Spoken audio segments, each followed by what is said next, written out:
안녕하세요. 행설수설 시사칼럼. 오늘은 미국 워싱턴에서 5월 21일 그 한미 정상회담이 열리게 되는데 그 역사적 의미에 대해서 한번 짚어보고자 합니다. 제가 생각하기에는 앞으로 10년간 우리 한국의 운명에서 굉장히 중요한 그 기간이 될 것이다. 그래서 지금 우리 주변에 있는 일본이 그냥 놔둬도 스스로 자체 침몰하고 있는 중이다. 그 몰락 중이다고 저는 판단을 하고 있고, 또 중국도 지금 미중 패권 전쟁에 힘을 소모를 하고 해체 수순을 밟을 가능성이 굉장히 높다. 그래서 우리 주변을 둘러싸고 있는 동양 그 강력한 그 제국들, 일본과 중국이 이렇게 그 몰락하고 해체되는 과정에서 우리 대한민국이 이 동아시아의 힘의 공백을 차고 들어가면서 동아시아 패권을 장악하고, 그리고 결국 북한을 흡수하면서 만주로 확장을 하면서 그 인구 규모가 최소한 1억을 넘는 어떤 그런 한민족 경제 공동체권을 구성을 하면서 그 세계의 중심으로 그 태풍의 핵으로 지금 들어가고 있는 것이다. 그렇게 저는 판단을 하고 있습니다. 그래서 우리 대한민국이 결국에는 동아시아 패권을 장악하면서 세계 경영에 나서게 되는데, 그런데 이럴 경우에 한미 동맹은 더욱더 절대적인 어떤 그런 기반으로서, 물리적 기반으로서 작용을 하게 되어 있기 때문에 이번 한미 그 정상회담은 굉장히 중요한 의미를 갖고 있다, 그렇게 생각이 듭니다.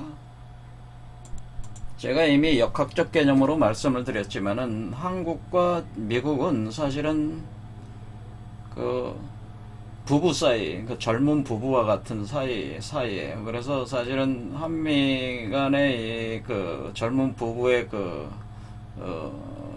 개념이기 때문에 그걸 보통 이제는 그 선택 통기, 간태 합덕이라고 표현이 돼. 그래서 우리가 한국은 일종의 그 젊은 남성에 해당되고, 그 미국은 젊은 여성에 해당돼서 서로 그 좋아하는 사이들, 결혼하는 부부 사이가 되고, 그 사이에서 새로운 세계를 탄생하는 그 새로운 세계를 이렇게 낳게 되는 그런 어떤 자국 역할을 사실은 미국이 하게 돼 있어요. 그래서 동도석이라고 해서 이 서양의 그 그릇에 동양 문명의 정치적 문명을 담아서 물질 개벽과 정신 개벽을 동시에 진행시키는 그 핵심 축이 사실 한국과 미국이 된다, 이렇게 역학적으로 볼 수가 있습니다. 그래서 제가 한미 동맹은 굉장히 중요하다. 그리고 많은 분들이 민주화 운동 하신 분들이 그 미국을 미제국주의라고 해서 많이 비토를 하시지만은, 물론 그런 분들도 많이 있지만은 사실은 냉정하게 이렇게 검토를 해보면은 결국 우리 대한민국이 세계 경영에 나서고 세계 중심으로 올라서는데 미국만큼 이렇게 받쳐줄 수 있는 나라는 존재하지가 않습니다.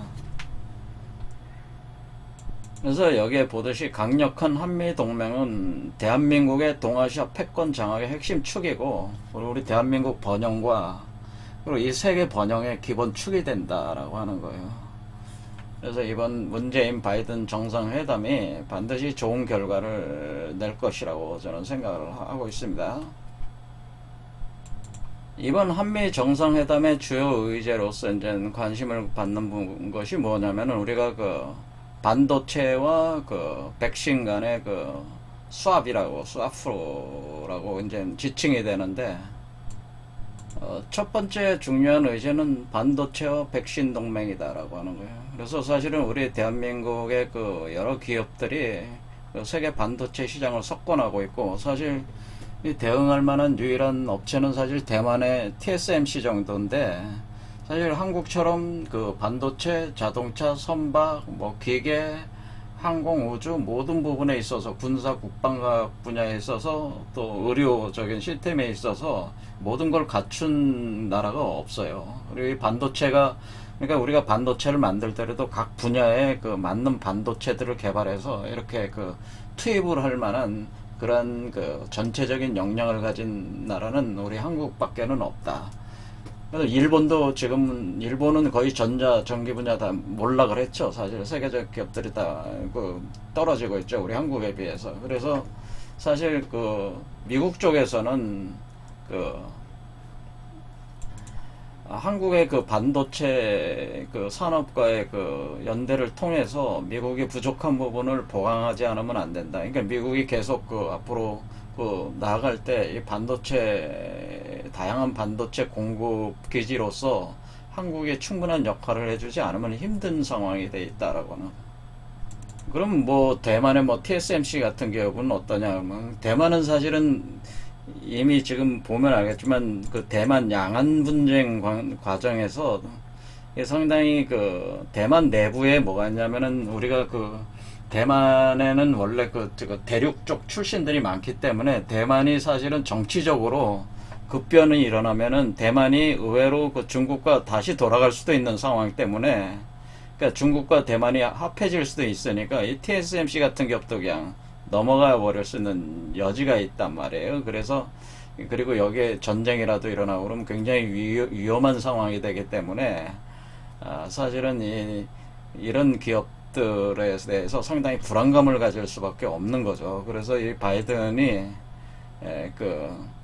미국 쪽에서 한국의 그 반도체 산업이 굉장한 그 매력적인 요소로 지금 다가오고 있고 또 우리 한국에서 지금 그 SK 바이오사이언스라든가 뭐 이런 데서 이제는 백신 위탁 생산을 하고 있는데 삼성 바이오 같은 경우는 백신 생산에 들어갈 수 있는 능력이 되고 그러기 때문에 미국의 어떤 그런 백신 그 어떤 기본적인 제조와 관련된 원료 장비 수출 같은 것들을 그 우리 한국 쪽에 몰아줘 가지고 한국을 백신 허브로 구축을 해 나감으로써 우리의 그 의료 역량을 이제는 그 활용을 해 가지고 그 이쪽 그 전 세계에 그 백신을 공급하는 어떤 기지화하게 되면은 미국 입장에서도 상당히 그 도움이 된다 그런 얘기죠. 그래서 우리가 여기서 반도체 백신 동맹이 논의가 될 그 지금 의제로 지금 올라와 있는 걸로 지금 다들 얘기를 하고 있습니다.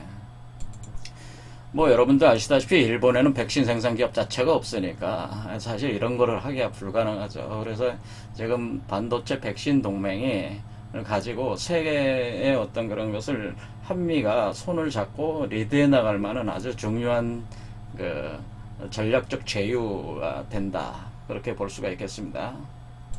두 번째는 이제 보는 게 뭐냐면은 결국에는 이 다음 그 여기 그 쿼드 지난 그 강좌에서 제가 말씀을 드렸지만 쿼드 첨예된 부분인데 지금 이쪽 대만에 있어서의 그 군사적 긴장도가 미중 패권 전쟁으로 여기 군사적 긴장도가 굉장히 높아지면서 그 중국이 대만을 공격할 수 있는 7월 달에 공격한다는 어떤 그런 소문들이 무성하죠, 지금.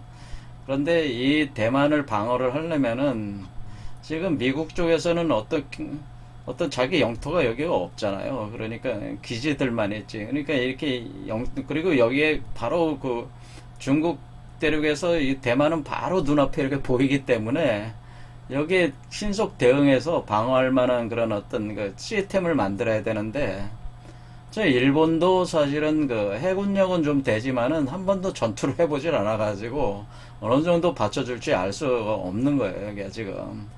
그리고 미국이 지금 현재 군사적으로 유일하게 그 육군 전력에서 기댈 수 있는 데는 한국밖에는 없어요. 한국이 지금 세계 3위 정도의 군사력, 그러니까 우리가 전체 군사력으로는 6인데 육군 자체의 능력만 보면 우리 한국이 세계 3위에 해당돼서 모든 전차, 장갑차, 뭐 자주포, 헬리콥터 이와 같은 어떤 그다음 미사일 체계, 그 현무 미사일 시스템이라든가 뭐 청궁 과 같은 어떤 그런 어떤 그 사드 같은 그 저기 미사일 방어 체계도 그렇고 이런 부분에서 한국의 이미 그 우리가 가지고 있는 능력이 굉장하기 때문에 육군 전력이 굉장하죠. 그래서 한 세계 3위죠. 솔직히 그 중국과 그냥 육군만 놓고 싸우면은 중국 우리가 현재도 먹어버릴 수가 있다. 한국 자체가 그 정도 힘이 강하다고 하는 게 한국이. 그래서 한국의 그 육군 전력이 대만 지원에 꼭 필요하다. 그러니까 꼭 전쟁이 일어난다는 건 아니지만은 그 한국으로 하여금 이쪽 쿼드 시스템, 그러니까 지금 미국, 일본, 인도, 호주로 이루어진 쿼드에 한국을 참여시킴으로써 중국이 여기서 함부로 대만을 침공할 수 없게 만드는 어떤 그런 중요한 고리가 된다고 하네. 그러니까 쿼드 참여를 꼭 하지 않아도 한미 상호 방위 조약에 따른 즉각적 출병이라고 하는 것에 대해서 동조만 된다고 하더라도 상당히 억지력을 가질 수가 있다고 하는 것이죠. 그래서 미국에서는 그렇게 시간을 벌어놓은 상태에서 서서히 중국을 기술적으로, 그러니까 고립화시키는 거죠. 고립화시켜서 중국을 해체하는 전략을 서서히 가동을 진행을 할 의도로 지금 이 일이 지금 가고 있다. 그래서 한국의 쿼드 참여를 요구를 할 것이다. 저는 그렇게 보는데, 그럼 쿼드를 참여를 할 것이냐? 제 생각에는 아직은 참여하면 안 된다고 봅니다. 아직은 참여할 때는 아니고, 한미 상호 방위 조약에 따른 즉각적 출병 같은 정도는 상호 협상에서 마무리할 수는 있다. 쿼드 참여는 안 하더라도 그거는 당연한 과정이니까 상호 방위 조약에 따라서 그런 과정이고, 아직은 중국의 상황을 예의주시하면서 이것을 사실은 쿼드 참여 여부를 좀 더 시간을 두고 결정할 필요가 있다. 저는 그런 생각입니다. 그리고 미국 쪽에서 만약 쿼드 참여, 그러니까 만약에 이 중국과의 전쟁을 본격적인 해체를 빠른 속도로 전개를 하겠다고 한다면은, 그리고 전쟁을 할 수밖에 없다고 하는 건데, 그러면 쿼드 참여할 수밖에 없는 거죠. 그럴 경우에는, 그러면은 우리가 배후에 북한이 있으니까 일단 북한을 우리가 이쪽에 군대를 파견해들어 주한미군도 있지만은 군대를 여기 파견을 가더라도 배후에 있는 북한을 우리 쪽으로 끌어들여 놔야 된단 말이에요. 미리 그래야 되니까 북한을 북미 수교를 먼저 하게 해서 하고, 그 다음에 한국 쪽에서 어떤 경제적인 어떤 지원을 하면서 북한이 경제적으로 이렇게 돌아갈 수 있게 숨통을 틔워준 상태에서 우리가 대만으로 가더라도 북한 쪽에서 어떤 변화가 있으면 안 되죠. 움직임이 있으면 안 되게 세팅을 해놓고 움직여야 된다고 하는 거죠. 그러니까 이럴 경우에는 우리가 어떤 내부 미력이 있어야 되냐면은, 일단 쿼드 가입을 하려면은 그거는 전쟁을 하겠다는 얘기도 되는 거니, 각오를 하는 거니까 일단 남한 쪽에서 우리가 북한을 흡수 통일할 수 있는 기본적인 구조를 해놓는 작업을 해달라고 얘기할 수밖에 없는 거고, 그럼 제1차로 하는 게 뭐냐면 종전선언을 해야 되고, 그렇죠. 평화협정을 맺은 뒤에 그 다음에 북미 수교까지는 가주고, 그리고 한국의 어떤 남북 간의 경제 교류에 대한 어떤 그런 용인을 해줘야지 우리가 여기에 쿼드에 참여할 수 있다. 그 정도까지는 된 뒤에 쿼드에 참여할 수 있다라는 역제안을 해서, 그런 어떤 쿼드 가입은 남한의 북한 흡수 통일과 교환한다. 그러니까 우리가 북한을 흡수를 통일하려면은 전쟁을 해서 이렇게 흡수하자는 얘기가 아니고, 북한 자체가 경제를 발전시킬 수 있게 이렇게 만들어 놓는 상태가 되면 북한도 굉장히 빠른 속도로 발전을 합니다. 사실 여건상으로. 그러니까 제가 볼 때는 그런 상태로까지 북미 수교를 해주고 경제적 어떤 그런 지원이나 협력 관계를 대준다면은 북한 자체가 스스로 경제적 번영을 통해서 우리 대한민국과 거의 절반 정도 수준까지라도 올라오면은 그때 경제적인 그런 어떤 통합 작업을 할 수가 있는 거니까, 그런 정도 기반까지는 용인을 해줘야지 우리가 이 쿼드 가입에 참여할 수 있다. 이런 어떤 얘기가 돼야 되고, 그렇게 되면은 우리가 남북한 앞으로 통일 한국이 결국에는 중국을 해체하는데 핵심 역할을 하게 될 것이기 때문에, 그런 점에서 미국이 오히려 만약에 지금 현재 이제 북한이라는 위협적 요소가 핵무기 보유라든가 이런 위협적 요소들에 대해서 그동안 많이 해먹을 만큼 해먹었잖아요. 미국이 그걸 이용해서. 그러니까 이제는 그만하고, 이제 지금 당면 과제는 이제 중국이니까, 중국 해체니까 이제는 북한을 활용해서 중국을 해체하자, 이런 역제안을 해야 된다고 하는 거예요. 그러니까 우리가 여태껏 그냥 미국의 어떤 그런 것에 제안에 전략이 계속 끌려당겼는데, 끌려다녔죠. 계속. 그런 게 아니고, 이제 우리가 여기서 주도적인 전략 제안을 해야 된다고 하는 거지. 그렇게 되면 누이 좋고, 매부 좋고, 그렇게 되는 겁니다. 그렇게 되면은 우리가 남북한의 남북한의 군사력만 가지고도 사실 중국을 발라버릴 수가 있다. 그런 얘기예요. 이게 해체해버릴 수가 있으니까, 아, 북한에 대한 용도가 다 했으면 이제 그만 좀 해라. 북한 좀 그만 좀 괴롭히고, 중국 해체 작업을 하자. 그런 얘기죠. 그런 중국 해체 작업하는 게 미국한테 지금 좋은 거 아니냐. 그런 식으로 그 협상을 좀 해서 결론을 그런 식으로 내려주길 바라는 게 저의 그 마음이기도 합니다. 자, 그래서 우리는 사실은 지금 현재 그 10년 안에 이런 방향으로 가게 돼 있다. 저는 그렇게 보고 있고요. 그래서 이런 과정에서 중국 해체는 너무나 당연한 흐름으로 가게 되는 거니까 이제는 우리가 그런 관점에서 이제 주도적으로 이렇게 구상과 그 전략적 구상을 해서 아주 그 면밀하고 세밀하게 진행을 해야 된다. 우리는 되도록이면 전쟁을 하지 않고 이 목표를 달성을 해야 되는 거죠. 전쟁을 하는 것은 결코 좋은 일이 아닙니다. 근데 전쟁을 하지 않으려면은 좀 더 용기를 가져야 되네. 마음의 용기를 가지고 전략을 확실히 가지고 현명하게 냉정하게 분석을 해서 이거를 진행을 해야 된다. 그러니까 우리의 목표가 뭐냐라는 걸 먼저 우리가 자신이 명확하게 알고 있어야 되네. 그러니까 우리가 남북 간에 싸우는 게 목표가 아니잖아요. 그러니까 남북이 합해서 중국을 깨서 해체한 뒤에 우리가 이 광활한 새로운 우리 한민족의 제국을 건설하자는 게 목표라면은 이제 그런 쪽으로 우리가 가야 된다고 하는 거죠. 그래서 그런 목표 하에서 전체적으로는 전술이나 전략을 재조정을 해서 지금 우리가 미국을 대하든 중국을 대하든 일본을 대하든 러시아를 대하든 세계를 대하든 세계 경영을 어떻게 할 것인가 이제 뚜렷한 그 비전과 절차에 대한 그 면밀한 그 검토를 가지고 이번에 그 한미 정상회담에 좋은 결과를 내기를 바라겠습니다. 오늘 여기까지 하겠습니다. 감사합니다.